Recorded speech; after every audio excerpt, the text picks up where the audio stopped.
Hello guys! Hello! This is for Aries. Aries. Welcome dito sa aking channel, Kapalaran 888. Welcome Aries.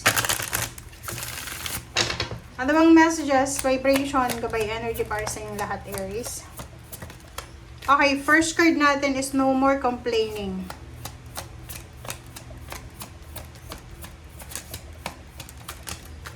And it is safe for you to receive. Okay, Aries. Makinig ka dito ha. Ang reading natin, hahanapin natin yung message about sa money. Yung no more complaining na to, ikaw ba Aries, masyado kang mareklamo sa buhay? Okay? Masyado ka bang mareklamo sa buhay? Alam mo ba na yung reklamo natin sa buhay, parang manifestation yan. The more na magreklamo ka ng magreklamo, the more na magsasuffer ka. Walang blessings na darating sa'yo. So, sinasabi ng bara sa'yo dito na kailangan yung affirmation natin, yung sinasabi natin everyday ay positive para lahat ng abundance, ng freedom, financial freedom, ay makakuha natin. Ganun lang yun eh. The more you complain, the more na magsasuffer ka. The more na you are thankful, the more blessings to come. Ganun lang yun. Okay? Next is it is safe for you to receive, diba? So, allow yourself to receive. Iwasan yung complaining, be thankful, be grateful, open your arms to receive para sa good coming. So, maraming blessings ang darating sa'yo kung thankful and grateful ka. Pero kung panayreklamo ka, no, huwag ka nang mag-expect ng blessings kasi wala talagang blessings na darating sa'yo pag puro reklamo.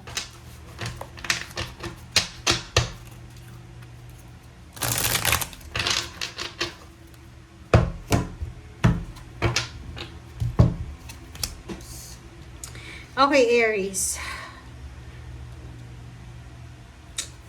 Page of Wands.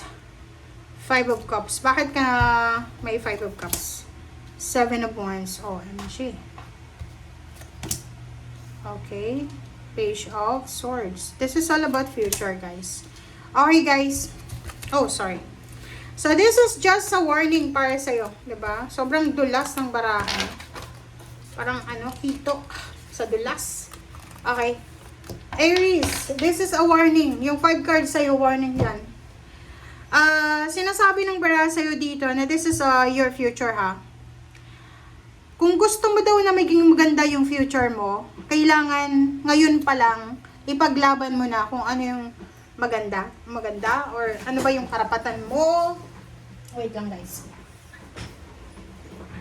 Okay, kung gusto mo daw na maging successful yung buhay mo sa future, importante na ngayon pa lang, trabahuhin mo na siya. Ilaban mo na yung pangarap mo.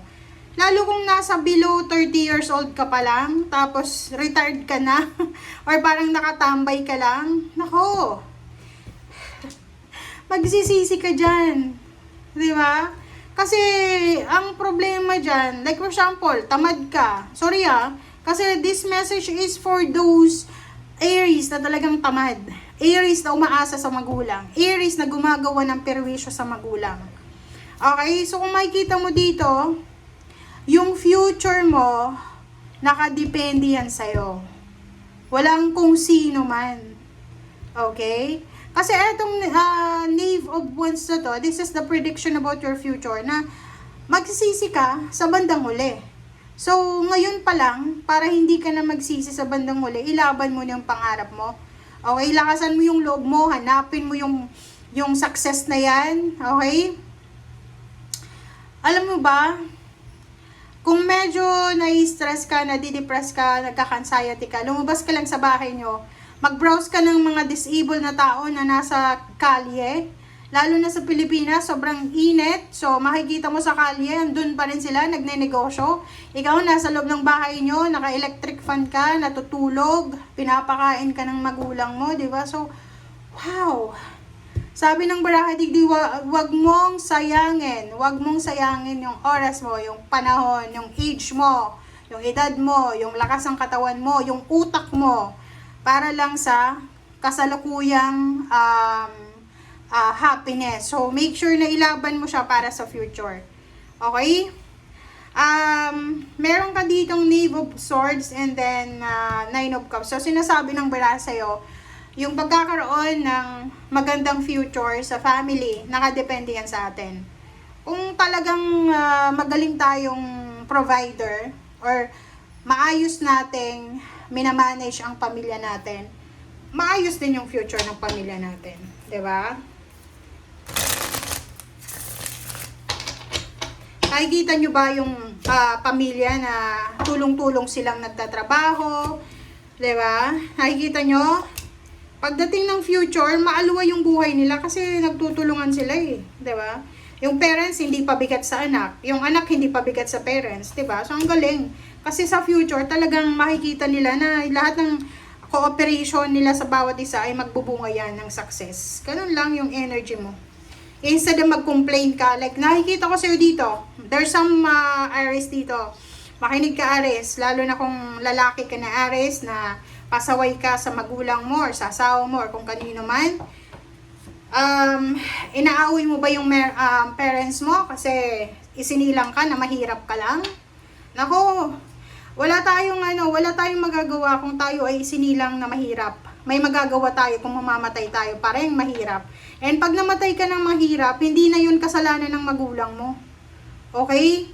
Wag mong sisisihin ng magulang mo and wag mong isisisi sa kanila yung mga failures mo, yung mga mistakes mo, like sinasabi mo na nalulong ka sa bisyo or whatever man because may parents kang mahirap. No, hindi ganun yun.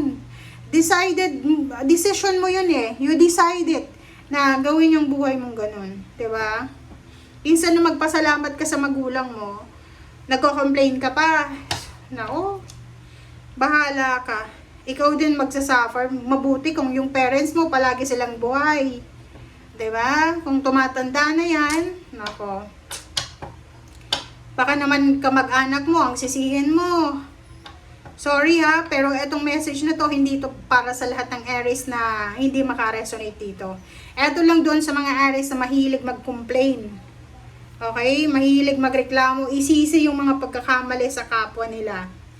7 of Wands. Oh, dalawa yung 7 of Wands mo. Sinasabi ng bara sa'yo, Aries, na lakasan mo yung loob mo para ilaban lahat ng pangarap mo sa buhay. Okay?